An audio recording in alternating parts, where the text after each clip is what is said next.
Let's start. Today's topic is anionic polymerization. Okay.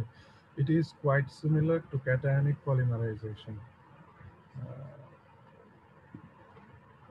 can you tell me a brief, you know, about the cationic polymerization? Any one of you can share it with me. Just a brief about cationic polymerization. What happens in cationic polymerization process? That's very similar to free radical polymerization. Cationic polymerization has 3 steps. Just give a simple derivation of these 3 steps. Anyone? What happens in case of cationic polymerization? Because it's very similar to anionic polymerization. If you know what is cationic polymerization, how it performs, then you will very easily understand how anionic polymerization occurs. Anyone? What is how cationic polymerization works? Any one of you answer me. So you have not practiced it because no one is answering. Sir propagation হয়, তারপরে sir হ্যাঁ, কি হয় propagation? আমি তো জানি initiation termination হয়, জি sir initiation propagation termination, কিন্তু ঘটনাটা কি ঘটে ক্যাটায়নিক পলিমারাইজেশন? স্যার মানে কি স্যার, মানে কি জানতে চাচ্ছেন, মানে আমি কি বলবো স্যার? ক্যাটায়নিক পলিমারাইজেশনটা কিভাবে হয়? ক্যাটায়নিক কেন বললাম? এটা তো আমি জানি 3 স্টেপে হয়। জি যে স্যার, কেন আমি ক্যাটায়নিক পলিমারাইজেশনই বলতেছি অ্যানায়নিক না, মানে না বলে বা কারণ ফ্রি স্যার রেডিক্যাল না বলে। এখানে বিক্রিয়া করে স্যার ক্যাটায়ন উৎপন্ন হয় স্যার। খুব ব্যস্ত ছিলেন বোঝা যাচ্ছে অ্যাসাইনমেন্ট নিয়ে। যাই হোক, আমি আসি অ্যানায়নিক পলিমারাইজেশনে, আজকে চলে আসি, ডাইরেক্টলি টপিকে আসি। তা আমাদের ক্যাটায়নিক পলিমারাইজেশনে ইনিশিয়েটর হিসেবে কে কাজ করছিল, কে ইনিশিয়েট করছিল? একটা ক্যাটালিস্ট আর কো ক্যাটালিস্টের মিক্সচার, যেখান থেকে কমপ্লেক্স তৈরি হয়েছে। আর অ্যানায়নিক পলিমারাইজেশনেও কাইন্ড অফ সেম, একটা ক্যাটালিস্ট ব্যবহার করা হবে যেটা পলিমারটাকে ইনিশিয়েট করবে, মনোমারকে অ্যাক্টিভেট করবে। অ্যান্ড ফর এক্সাম্পল, গ্রিগনার্ড রিয়েজেন্টস হইতে পারে, দেন অর্গানোমেটালিক কম্পাউন্ডস হইতে পারে, অ্যালকালি মেটালস হইতে পারে, অ্যালকাইল অ্যামাইডস হইতে পারে। ওকে, এই সবগুলি আমাদের কি হিসেবে কাজ করতে পারে? ক্যাটালিস্ট হিসেবে। তখন ক্যাটালিস্টটা কিভাবে কাজ করবে? আর মনোমার কি? মনোমার সাধারণত আমরা জানি কি আনস্যাচুরেশন, পাই বন্ডেড ইলেকট্রন থাকবে এখানে, যেটাকে অ্যাটাক করা ইজিয়ার। এখানে যদি আমরা খেয়াল করি, দেয়ার আর similar 3 steps, but the first step is initiation. And what happens in initiation? We know that catalyst, if you consider Grignard reagent or an alkali metal, you have 2 parts of this catalyst. One is negative and the other part is positively charged. ঠিক আছে? In case of cationic polymerization, the positively charged part attacks the pi bonded electron of monomer. But in case of anionic polymerization, here the negatively charged portion will attack, অর্থাৎ the anion will start the reaction. Let's see how the reaction proceeds. Here we know, you can see that there are 2 parts of the catalyst. First one is positive, no, the left, in the left side, M plus is positively charged and B minus is negatively charged. The B minus part is the main player who will start the reaction. How? This B minus will attack this pi bonded electron pair. Okay, but how? That is the question. কি হবে, ঘটনাটা কি ঘটে? আমরা আগের ক্ষেত্রে দেখছি কি ক্যাটায়ন, অর্থাৎ কার্বো ক্যাটায়ন তৈরি হয়, এখানে তৈরি হবে কার্বান আয়ন। ঠিক আছে, কার্বান আয়ন যদি তৈরি হয়, কিভাবে কার্বান আয়ন তৈরি হবে? আমরা একটা জিনিস পড়ছিলাম, সাবস্টিটিউশন নিউক্লিওফিলিক রিঅ্যাকশন, মনে আছে আপনাদের ইন্টারমিডিয়েটে? SN1 SN2 জি স্যার। জি স্যার পড়ছিল। নিউক্লিওফিলিক রিঅ্যাকশন আর ইলেকট্রোফিলিক রিঅ্যাকশন দুইটার মধ্যে পার্থক্য কি আমাকে একটু বলেন তো দেখি। স্যার নিউক্লিয়াসে যে বিক্রিয়া হয় মানে স্যার আকর্ষণটা ওইটা বুঝলাম না। আমি পড়ি নাই স্যার, তাও মানে ধারণা করতে পড়েন নাই মানে এটা না মানে পড়ে পাস করলেন কেন? S1 S2 না স্যার?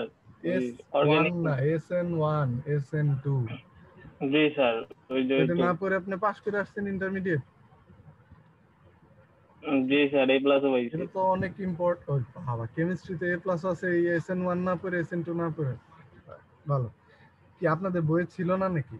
অনেক কিছু তো বাদ দিছিল না ছিল? স্যার আমি আমি বাদ দিছি স্যার। এটা পড়তে হবে না, এটা তো একটা ইম্পর্টেন্ট জিনিস। যাই হোক, বাকিরা তো চিনেন কি জিনিস। নিউক্লিওফিলিক রিঅ্যাকশন কি বলেন দেখি। নিউক্লিয়াসের প্রতি অ্যাট্রাকশন যেটা, আর ইলেকট্রোফিলিক হলো ইলেকট্রনের প্রতি আকর্ষণ হয়, ঠিক আছে? যেমন আমরা ক্যাটায়নিক যখন রিঅ্যাকশনে দেখছিলাম আমরা, সেটাতে কি ছিল, কিসের প্রতি আকর্ষিত হয়েছিল রিএজেন্টটা? ইলেকট্রনের প্রতি। তাহলে ওটা কি ধরনের রিঅ্যাকশন ছিল? যেহেতু অর্গানিক রিঅ্যাকশন ছিল, সেটা কি ধরনের রিঅ্যাকশন ছিল? ইলেকট্রোফিলিক রিঅ্যাকশন ছিল। ওকে, আর এখন আমরা যেটা কনসিডার করব সেটা হবে হলো নিউক্লিওফিলিক রিঅ্যাকশন। আচ্ছা, এইখানে তো আমাদের কোনো বন্ড ব্রেকিং হবে না। এখানে যেটা হবে যে পার্শিয়াল ডিসপ্লেসমেন্ট অফ বা ডিসপ্লেসমেন্ট অফ ইলেকট্রন পেয়ার। আমি আপনাদেরকে তাও এখানে লিখে দিচ্ছি।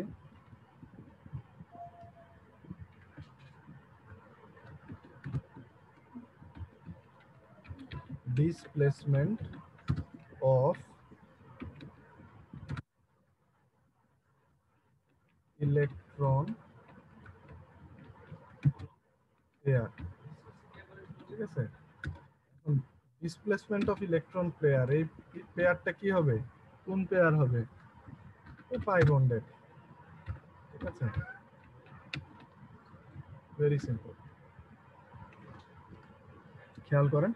তাহলে যখন নিউক্লিওফিলিক রিঅ্যাকশন হইতো কি হইতো, সেখানে ইলেকট্রনটা ডিসপ্লেস হয়ে সরে যেত। কারণ কি, নিউক্লিওফাইলে কি ইলেকট্রন এক্সেস থাকে নাকি ইলেকট্রনের ডেফিসিয়েন্সি থাকে? কোনটা? নিউক্লিওফাইলে কি থাকে? স্যার ইলেকট্রনের ডেফিসিয়েন্সি থাকে। ইলেকট্রনের ডেফিসিয়েন্সি থাকে। আপনি আর স্যার কিছু বলেন না, আপনি যে হারে ভুল বলতেছেন কি আর বলবো, ঠিক আছে? একটু অপেক্ষা করেন, বাকিরা কি উত্তর দেয় সেটা শুনেন। স্যার ইলেকট্রনের পরিমাণ বেশি থাকে, এটা দান করে। নিউক্লিওফাইল, কারণ সে নিউক্লিয়াসকে আকর্ষণ করতেছে। কেন আকর্ষণ করবে? কারণ তার কাছে ইলেকট্রন বেশি আছে, তাই সে নিউক্লিয়াসকে অ্যাটাক করতে পারতেছে। যদি ইলেকট্রন কম থাকতো তাহলে সে কাকে অ্যাটাক করতো, কিসের জন্য অ্যাটাক করতো? ফর ইলেকট্রনস, দ্যাটস সিম্পল, ঠিক আছে? নামের মধ্যেই বলে দেওয়া আছে যে সে আসলে কি ধরনের ক্যারেক্টার শো করবে। ওকে, আমরা যদি খেয়াল করি এখানে বি মাইনাসটা আমাদের নিউক্লিওফাইল, সে তাহলে নিউক্লিয়াসকে অ্যাটাক করবে। এখন কোন নিউক্লিয়াসকে অ্যাটাক করবে?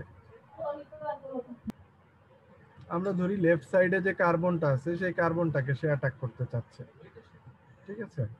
যদি সেই কার্বনটাকে সে অ্যাটাক করে, ধরলাম আমরা এই কার্বনটাকে সে অ্যাটাক করতে চাচ্ছে, ওকে? যেহেতু সে নেগেটিভ, তাইলে সে যখন এই কার্বনটাকে অ্যাটাক করবে কি ঘটনা ঘটবে বলতে পারেন?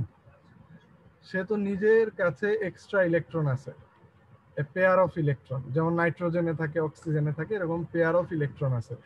সেই ইলেকট্রন পেয়ারটা কি এই কার্বন যে শেয়ারকৃত ইলেকট্রন পেয়ার আছে তাকে ধাক্কা দিয়ে সরায় দিবে। আমার কথাটা কি বুঝতে পারতেছেন? কারণ এই নিউক্লিওফাইলের কাছে এক্সট্রা ইলেকট্রন আছে, তাহলে এই ইলেকট্রন জোড়া কোথায় সরে যাবে? এই রাইট সাইডের কার্বনে। ক্লিয়ার? বুঝতে পারতেছেন? অর্থাৎ যখন এই বন্ধনটা যুক্ত হলো, এই বি আর কার্বনের মধ্যে যে বন্ধনটা তৈরি হলো, এই বন্ধনটা যখন তৈরি হবে তখন কি হবে, এই যে পাশের যে ইলেকট্রন জোড়া ছিল পাই বন্ডেড এই CH2, সেটা সরে চলে যাবে যে ডান পাশের কার্বন তার কাছে। তাহলে সেই কার্বনটা কি চার্জে মানে চার্জিত হবে? নেগেটিভলি, ঠিক আছে? কারণ এর কাছে দুইটা যে পেয়ার ইলেকট্রন যেটা ছিল সেটা চলে আসবে। তাহলে আমরা এখানে যদি খেয়াল করি, এই নিউক্লিওফাইলটা যখন যুক্ত হলো এই মনোমারের সাথে, তখন কি ঘটলো, আমাদের যে অ্যাক্টিভেটেড মনোমার হলো সেই মনোমারটার অ্যাক্টিভেশনটা কোথায় হলো, চেইন এন্ডে রাইট সাইডে আমরা দেখতে পাচ্ছি যে সি মাইনাস, অর্থাৎ এই মনোমারটা তখন কিসে পরিণত হলো, কার্বন আয়ন। কার্বন আয়নে। ক্লিয়ার? কার্বন আয়ন বলতে কি বুঝি আমরা, যে নেগেটিভলি চার্জড কার্বন, তাই তো, কার্বন আয়ন বা চেইন অর অর্গানিক মলিকুল যেটা আপনি বলতে চান। ক্লিয়ার? বুঝতে পারতেছেন? জি স্যার। ওকে, স্যার। ডান। আচ্ছা, এবার আমরা যেটা দেখবো এখানে 2 নাম্বার স্টেপে যেটা লেখছে, আসলে এটা আমাদের অতটা দরকারও নেই। আমাদের এখানে যেটা বোঝাতে চাচ্ছে, আপনি প্রথম লাইন লিখলেই হবে ইনিশিয়েশনের স্টেপ হিসেবে, দ্বিতীয় লাইনের দরকার নেই, কারণ দ্বিতীয় লাইনে ওইটাই বলছে যে আমাদের কি দুইটা অংশ ছিল, একটা ছিল নিউক্লিওফাইল আর একটা তার সঙ্গে ছিল কি পজিটিভলি চার্জড একটা পার্ট ছিল। সে পজিটিভলি চার্জড পার্টটা কোথায় চলে যাবে, ঠিক আগে ক্যাটায়নিকেও কি হয়েছে, আমাদের যে চেইন এন্ড বা যেই চার্জড পার্ট পলিমারের বা মনোমারের যেটাই বলি, তার সাথে অ্যাডজাসেন্ট কি থাকতো সবসময়, তার অপোজিট চার্জের অংশটা, ইনিশিয়েটরে বা আপনি যদি বলেন ক্যাটালিস্টে। এখানেও তো ঠিক তাই হয়েছে, তাই না? তাই তো স্যার এখানে এটা যুক্ত হবে না কোনটা যুক্ত হবে স্যার? স্যার, এই যে M প্লাস মানে এটা ক্যাটায়নটা। গতদিন তো আমি ক্যাটায়নিকে পড়াইছি, কেন যুক্ত হবে না? ও আচ্ছা স্যার, ক্লাস মানে সেম। করছিলেন? আচ্ছা মনে আছে? জি স্যার। মানে এটা জাস্ট পাশাপাশি থাকবে, এটা কিন্তু কখনো আমি যুক্ত ভাবছি হয়ে স্যার যাবে না। আলাদা হবে। হ্যাঁ, যদি যুক্ত হয়ে যায় তাহলে কিন্তু আর বিক্রিয়াই তো থাকলো না, তাহলে কি আর বিক্রিয়া সম্ভব? তাহলে তো সম্ভব না। এটা তো যদি আয়নিক ইন্টারঅ্যাকশনে চলে যায় তাহলে তো থেমে যাবে বিক্রিয়া। তো আলটিমেটলিও সে কখনোই এখানে বন্ধন তৈরি করবে না। এই সি মাইনাস আর এম প্লাস কখনো বন্ধন তৈরি করছে না আপাতত, যখন রিঅ্যাকশন প্রপাগেট করতেছে বা ইনিশিয়েট করতেছে। ঠিক আছে, ক্লিয়ার? জি স্যার। জি আচ্ছা, স্যার। এখন এটা সবসময় অ্যাডজাসেন্ট থাকবে। এখন তাহলে প্রপাগেশন স্টেপে কি হবে আপনারা ইজিলি বলতে পারার কথা, নতুন আরেকটা মনোমারের সাথে সেম যে যুক্ত হবে। অ্যাক্টিভেটেড মনোমার বা অ্যাক্টিভেটেড চেইন, সে কি হবে, বিক্রিয়া করবে।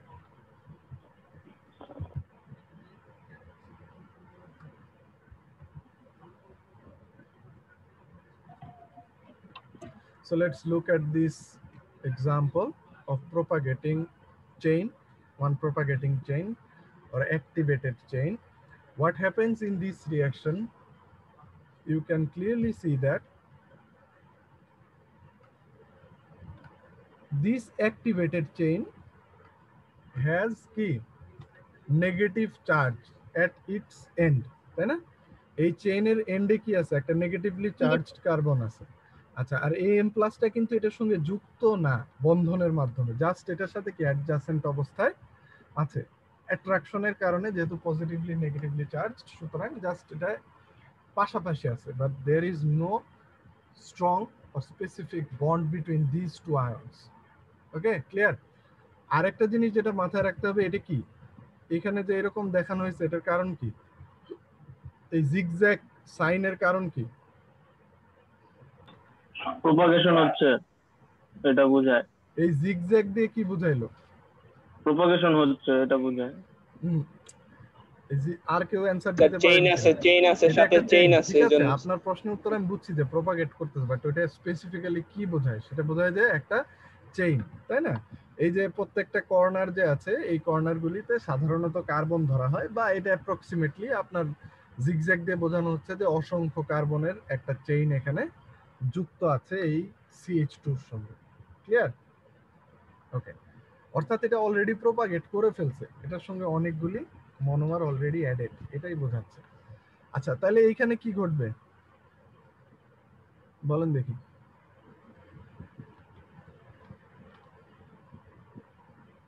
নতুন আরেকটা মনোমারকে তো সে অ্যাটাক করতে হবে, তাই না? জি স্যার। জি স্যার। আমি একটা জিনিস আপনাদেরকে এখানে দেখাই, যেহেতু প্রপাগেট করতেছে ওরা এখানে একটা ভিন্ন ধাঁচে এটাকে দেখাইছে। ঠিক আছে, আমরা ওইভাবে না যাই, আমি আপনাদেরকে ইজিলি এখানে একটুখানি দেখিয়ে দিচ্ছি। সেটা হলো এইখানে আমরা তাহলে কি ধরবো, মনোমার যদি ধরি তাহলে কি ওইখানে সিঙ্গেল বন্ড হবে? Double bond. ডাবল বন্ড হবে। ঠিক আছে, দেখেন তো বন্ধন ঠিক আছে কিনা, সবগুলির 4টা করে কার্বনের হাত আছে কিনা, হয় কিনা, আছে? জি স্যার। ওকে, ডান। আচ্ছা, তাহলে আমরা যদি সিম্পলি অ্যাসিউম করি যে what happens in this reaction is that carbon ion with the excess pair of electron will attack the outermost carbon bonded in that double bond. ঠিক আছে, so what happens when this anion attacks the carbon of monomer, then it will force the pi bonded electron to shift towards the opposite side.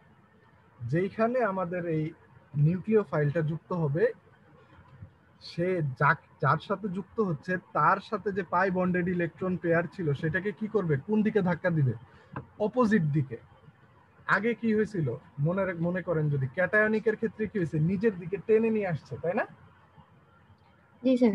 Okay, R nucleophile কি করবে, নিজের বিপরীত দিকে ধাক্কা দিয়ে সরায় দিবে। এই জন্য আমি বলছি যে it will force the pair of electron towards the opposite side. Clear? জি স্যার। ওকে, তাহলে যদি অপোজিট সাইডে সরে যায় তাহলে ওখানে ইলেকট্রনের ডেনসিটি কি হবে, বেড়ে যাবে, তাই না? সো আলটিমেটলি আমরা রেজাল্টেন্ট কি দেখবো, যে লাস্টে আবার একটা কি থেকে গেল, নেগেটিভ চার্জ, মানে কার্বন আয়ন, আরেকটা কার্বন আয়ন তৈরি হলো যার লেন্থটা কি আগেরটার থেকে বেশি, কারণ একটা নতুন মনোমার এখানে যুক্ত হয়েছে। যতগুলি মনোমার যুক্ত হবে তার যে নাম্বার অফ রিপিটিং ইউনিট সেটা ততই হবে, তাই না? সিম্পল। তো এই প্রপাগেশন বুঝতে তো কারো সমস্যা নেই নাকি? না আছে এখনো? বলেন। একেবারেই সিম্পল। যদি আপনি কার্বোক্যাটায়ন বুঝে আসেন, কার্বন আয়ন বুঝে আসেন, এই তাহলে এটা আপনার বোঝার কোনো ব্যাপার নাই রিঅ্যাকশন। এখানে দেখেন এই যে বলা আছে যে M+ represents a counter ion that accompanies the growing chain. কি বলছে? represents a counter ion that accompanies, এটা কিন্তু বলে নাই যে বন্ডেড হয়েছে, এটা কি বলছে, accompanies, অর্থাৎ পাশাপাশি থাকে, কোম্পানি দেয়। ঠিক আছে, ওকে, ক্লিয়ার। দেন XY কি, either electron withdrawing group or unsaturated group। আচ্ছা, এখানে একটা জিনিস হতে পারে, আমাদের এই জিনিসটা খেয়াল রাখতে হবে। মনোমারের ক্ষেত্রে কিন্তু আমরা খুব সিম্পল মনোমার, যেমন আমরা যদি চিন্তা করি ইথিলিনের ক্ষেত্রে কিন্তু কোনো ডিফিকাল্টি নেই, ওর মধ্যে কিন্তু কোনো এক্সট্রা গ্রুপ অ্যাডেড নাই, তাই না? কিন্তু যদি আমরা চিন্তা করি যে স্টাইরিন বা এইরকম কিছু, ঠিক আছে, বা ভিনাইল ক্লোরাইড, তখন কিন্তু যেই মনোমারগুলির সঙ্গে যে গ্রুপগুলি অ্যাডেড আছে তারা কিন্তু একটা ফ্যাক্টর। কিসের জন্য? যে রিঅ্যাকশনটা কি দ্রুত হবে নাকি রিঅ্যাকশনটা স্লো হবে নাকি রিঅ্যাকশনটা হবে কি হবে না। ঠিক আছে, ইলেকট্রন উইথড্রয়িং আর ইলেকট্রন ডোনেটিং এই দুইটা গ্রুপ বলতে কি বোঝায়, কেউ বলতে পারবেন? যেমন পিভিসি, পলি ভিনাইল ক্লোরাইড, যেটা আমরা দেখি তার মনোমার কি, ভিনাইল ক্লোরাইড, তাই না?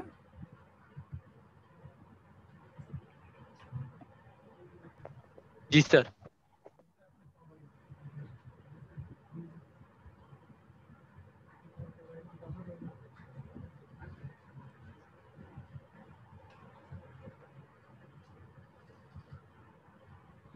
আমরা ধরলাম ভিনাইল ক্লোরাইড, এটা কি, এই ক্লোরিনটা কি ইলেকট্রন ডোনেটিং না electron withdrawing?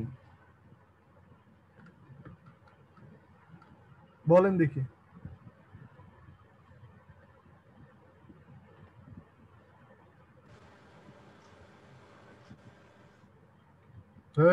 Sir withdrawing. Chlorine electron withdrawing, sure? Yes sir. কেন বলেন তো দেখি। স্যার ক্লোরিন তো সবসময় মাইনাস হয়ে চলে যায় স্যার, তার স্যার সেই ইলেকট্রন নিয়ে চলে যায়। ইলেকট্রন নিয়ে চলে যায়। আচ্ছা, আমি এখানে আপনাকে একটা জিনিস জিজ্ঞাসা করব, আমাকে একটু বলবেন কোনো ভয় নেই, মানে আমি জাস্ট শেয়ার করতেছি আপনাদের সঙ্গে। আমাকে এইটা বলেন যে ক্লোরিনে তো কি বলে এক্সট্রা ইলেকট্রন পেয়ার আছে, তাই না?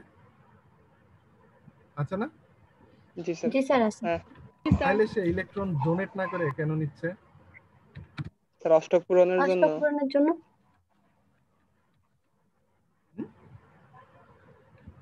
এখানে তো অলরেডি অষ্টক পূরণ হয়ে গেছে। স্যার ক্লোরিন তো নেগেটিভ আয়ন, আর নেগেটিভ আয়ন তো ইলেকট্রন স্যার আকর্ষণ হয়, এই কারণে। তড়িৎ-ঋণাত্মকতা। শিওর তড়িৎ-ঋণাত্মকতা। শিওর। জি স্যার, ইলেকট্রন স্যার আকর্ষণ। এটা ছাড়া আর কি? ঠিক আছে, ওকে, বুঝলাম। কিন্তু তাহলে সে ইলেকট্রন দিল না কেন? সে তো নাইট্রোজেনের মতো ইচ্ছা করলে ইলেকট্রন দিতে পারতো, আমি এটাই বললাম। স্যার ইলেকট্রন দিতে গেলে তো বেশি শক্তির দরকার হবে না, যেহেতু আর শেষ কক্ষপথে 7টা আছে স্যার। 7টা দেওয়ার থেকে স্যার একটা নেওয়া সোজা না? আপনি কিন্তু আমার কথাই বুঝেন নাই, ঠিক আছে? আমরা কোথায় ছিলাম?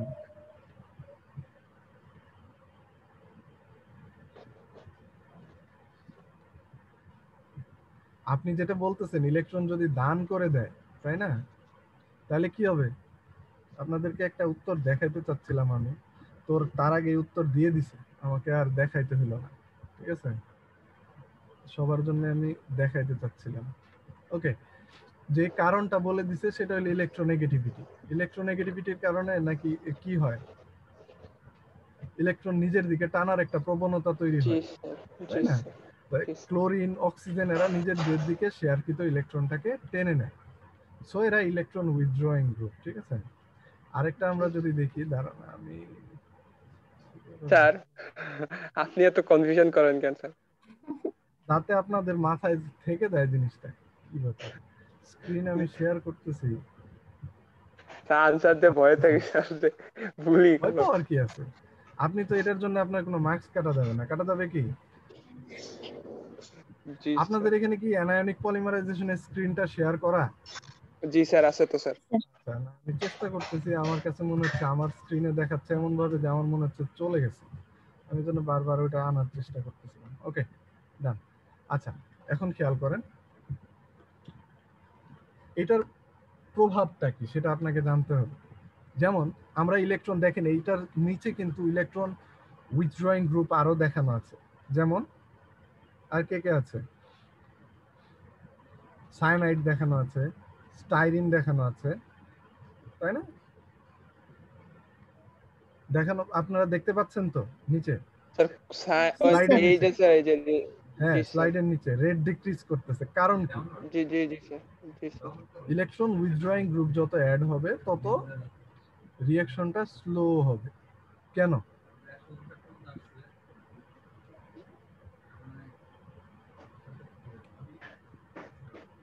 এখানে কিন্তু লিখে দেওয়া আছে,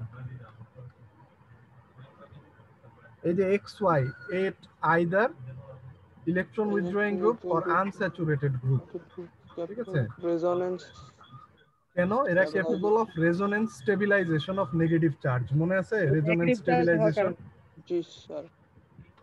আমি কিন্তু এই জন্য বলছি আপনাকে পলিমার পড়তে হলে আপনার অর্গানিক কেমিস্ট্রি কিন্তু খুব স্ট্রং হতে হবে, নাইলে কিন্তু বিপদ। আপনাদের যে অর্গানিক কেমিস্ট্রিটা তো পাশাপাশি পড়তেছেন, সেটা কিন্তু খুব ভালো মতো পড়বেন, না হলে অনেক কিছুই দেখা যায় এত সহজ কিন্তু আপনি মাথায় নিতে পারতেছেন না, কারণ আপনার কাছে এটা আগের ইনফরমেশনটা নাই। ওকে, এখানে কি হবে তাহলে? কার্বনের থেকে ইলেকট্রনটা ট্রান্সফার হয়ে আইদার এক্স অথবা ওয়াই এর দিকে চলে যাবে, তাই তো? তাহলে এটা মোর স্টেবল হয়ে যাবে না? জি স্যার। জি স্যার। চেইনটা তো স্টেবল হয়ে যাবে, যত স্টেবল হয়ে যাবে তাহলে সে কি আর রিঅ্যাকশনে যাইতে চাবে আরো? না স্যার। না স্যার। হ্যাঁ, এই জিনিসটা ক্লিয়ার হন। আমি কিন্তু অর্গানিক পড়াচ্ছি না, কিন্তু তারপরেও কিন্তু আমাকে এগুলি বলে যেতে হচ্ছে, কারণ হলো না হলে কিন্তু বুঝবেন না। আমার কথাটা আবার বোঝার চেষ্টা করেন। এই যে নেগেটিভ চার্জ, সেটা যদি এই ওয়াই অথবা এই এক্স এর দিকে চলে যায়, তাহলে তার রিঅ্যাকশন করার প্রবণতা কি কমে আসবে না? তার যে নিউক্লিওফাইল হওয়ার ক্যারেক্টারিস্টিক্স সেটা কমে যাবে। আমার কথা কি বুঝতে পারছেন? জি স্যার। ক্লিয়ার?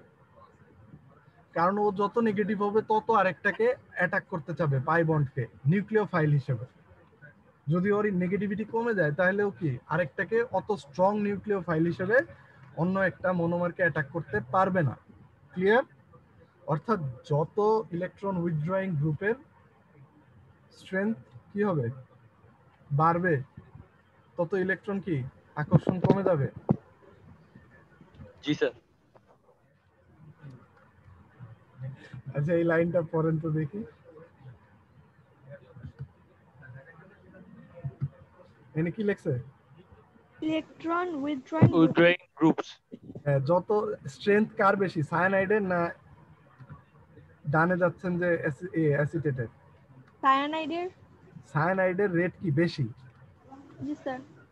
কেন বেশি? স্যার এটা দেখাই যাচ্ছে যে বলা হয়েছে যে ডান দিকে যত যাচ্ছে তত রেট ডিক্রিজ হয়ে যাচ্ছে, তার মানে সায়ানাইডের পরের গুলো রেট ডিক্রিজ হবে, তার বাম দিকে যেটা থাকবে সেটা রেট এখন আমার যেটা কোয়েশ্চেন থাকবে, আমাকে পরের দিন আমি এটা, যেহেতু এটা কনফিউজিং, আমি অবশ্যই আপনাদের কাছ থেকে এই অ্যানসারটা চাবো, ঠিক আছে? হোমওয়ার্ক, যে ইলেকট্রন উইথড্রয়িং গ্রুপ আর ইলেকট্রন ডোনেটিং গ্রুপের এফেক্ট কি আমাদের অ্যানায়নিক এবং ক্যাটায়নিক পলিমারাইজেশন।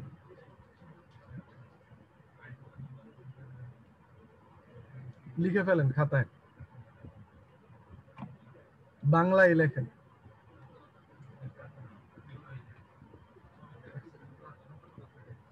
আমি র্যান্ডম প্রশ্ন করব, ঠিক আছে? স্যার আরেকবার একটু বলেন। আমি আবার বলতেছি। না